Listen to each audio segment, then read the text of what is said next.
Attende Domine, et miserere, quia peccavimus tibi.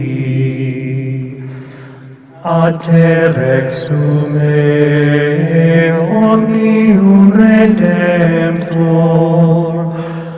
oculos nostros sublevamus flentes,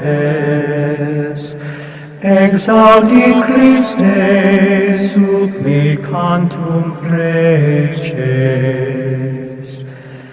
Attende Domine, et mis. Chers frères et sœurs en Christ, bienvenue sur J-Cato de Jeunes Catholiques en ligne.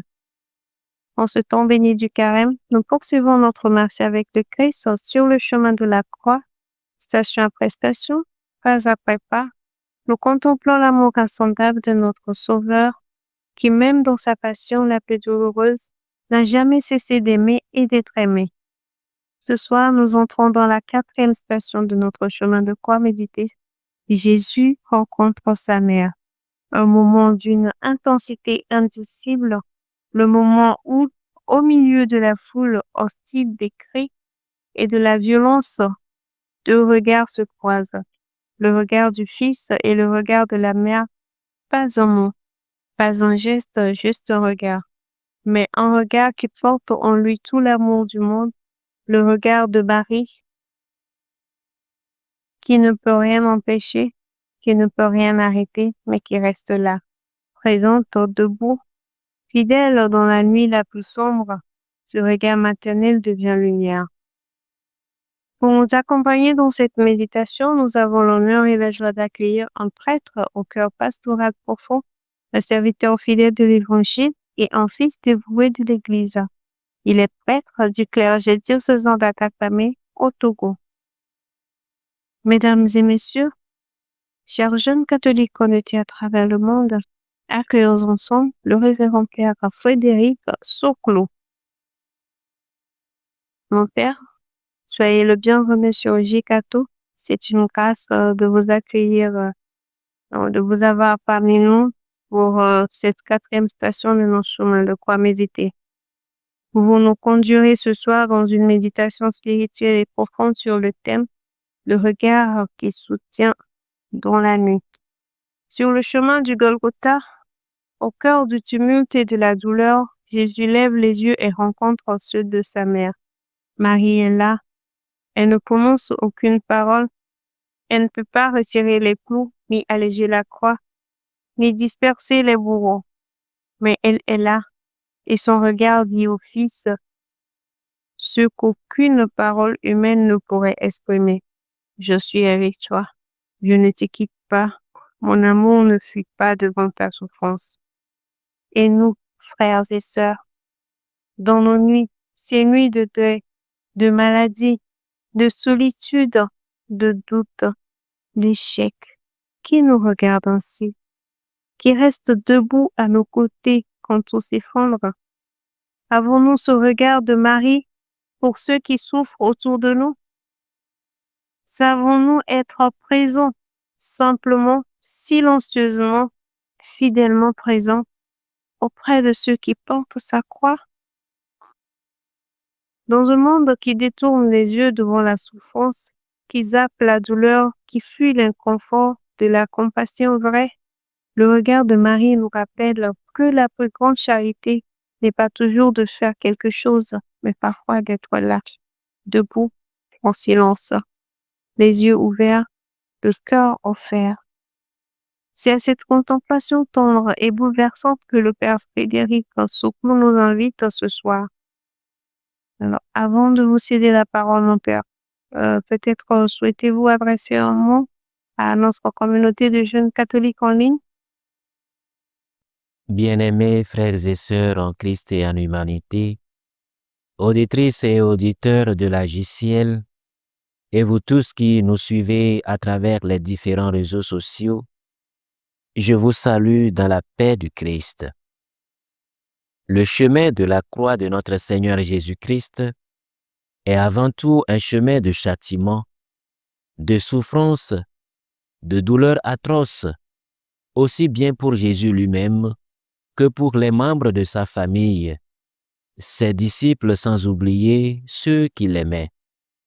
Sa maman Vierge Marie, Véronique qui essuya son visage, les femmes de Jérusalem qui frappaient leur poitrine et d'autres personnes dans la foule qui suivaient cette scène relatant la méchanceté humaine. Il suffit de revoir le film de la Passion du Christ, reconnu bien sûr par l'Église, pour en prendre une fois encore conscience. Malheureusement, ceux qui partageaient ces peines de Jésus étaient tous impuissants. Ils étaient tous limités. Limités par la force physique, limités par le pouvoir, limités par l'argent. Mais le cœur maternel de la Madone ne peut jamais la laisser impassible en voyant la souffrance de son tendre fils. Voilà pourquoi elle cherchait à voir son fils pour lui témoigner son amour, sa participation au salut de l'humanité, pour l'encourager à ne pas abandonner, à continuer son chemin jusqu'au bout, parce qu'elle savait bien ce que vivait son fils. À cet effet, le vieillard Siméon l'avait déjà prévenu. Voici que cet enfant provoquera la chute et le relèvement de beaucoup en Israël. Et toi, ton âme sera traversée d'un glaive. Confère Luc chapitre 2, versets 34 à 35. Et ce n'est qu'à la 4e station qu'elle trouve l'occasion de rencontrer son fils. Quel soulagement! Leurs regards se sont enfin croisés. Et sans dire mot, ils se sont tout dit. Sans parler, ils se sont communiqués. Ils se sont communiqués par leur cœur. En ce moment même, le Fils renouvelait le monde et le glaive traversait le cœur de la mère. Ils se comprenaient, car les deux traversaient la même situation. La mère vivait intérieurement, sinon spirituellement, ce que le Fils vivait physiquement. Les deux cœurs étaient unis dans la souffrance. Voilà le cœur à cœur d'une mère avec son fils. Frères et sœurs, en méditant cette 4e station du chemin de la croix, je nous propose 3 leçons. La première, l'épreuve de la nuit. Par sa passion, ses souffrances, à travers le chemin de sa croix, le Fils de Dieu, sinon Dieu lui-même, a eu des moments de nuit obscure dans sa quête pour notre salut. Ainsi, nous aurons tous, sans exception aucune et sans préjugé aucun, des moments difficiles. Nous aurons à traverser des situations complexes et compliquées. Ce que Sainte Thérèse de l'Enfant Jésus appelle les épaisses ténèbres et que Saint Jean de la Croix appelle la nuit de la foi. N'est-ce pas cette nuit qui vérifie la qualité de notre foi? Et celui qui possède une vraie foi est toujours un grand soutien pour ceux qui souffrent. Deuxième leçon. Le soutien à donner aux éprouvés.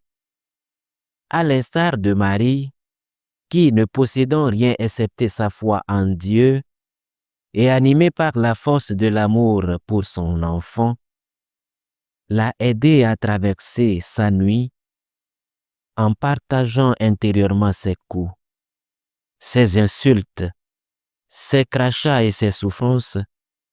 Nous pouvons, nous aussi, soutenir d'une manière ou d'une autre ceux et celles qui sont vraiment éprouvés dans leur vie et dans leur foi.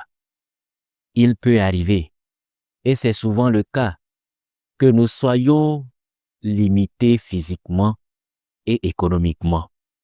Il peut arriver qu'on soit dépourvu de force.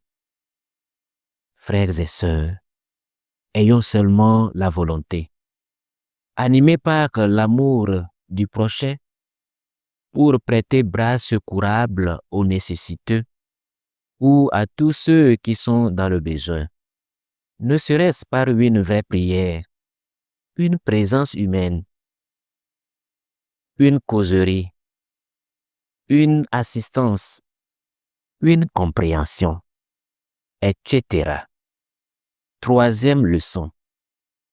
La valeur du silence dans les épreuves. Frères et sœurs, Jésus et Marie s'étaient encouragés dans le silence, sans parole, sans signe, juste la présence et le regard, la compassion et la contemplation, la force renaît, le courage est retrouvé. Aller jusqu'au bout devient une évidence. Après cette rencontre, Marie savait que son fils n'abdiquera pas. Ils nous apprennent ainsi que le silence est un moyen redoutable pour traverser sereinement nos nuits, nos obstacles et nos épreuves. Il serait bien, il serait même salutaire pour nous si nous apprenions à faire du silence pendant nos nuits, nos obstacles et nos épreuves. Car en voulant trop parler, on finit par perdre l'énergie dont on a besoin pour la suite de la marche. Pendant les épreuves, au lieu de chercher à comprendre à travers les questions de pourquoi, et on se pose souvent, ou bien on pose aux gens ces questions. Pourquoi moi? Pourquoi ceci? Pourquoi cela? Cherchons plutôt au-dedans de nous, au-dedans de nous-mêmes des solutions en nous posant des questions de comment. Comment faire ceci et comment faire cela? Voyons un peu l'exemple des élèves et des étudiants. Lors des examens, pendant que les épreuves se déroulent, ils sont tous silencieux. Personne ne parle. Rien que le silence en ce moment. Même les questions des élèves au professeur n'ont pas de réponse. Voilà ce que nous apprenons de Marie et de Jésus. Voilà ce qu'il faut faire lorsque nous traversons la vallée de la mort. Prions Dieu de nous soutenir par sa grâce pour que les épreuves et les obstacles de la vie, au lieu de nous éloigner du Christ, de l'Église et de nos familles, nous rapprochent davantage d'eux. Amen.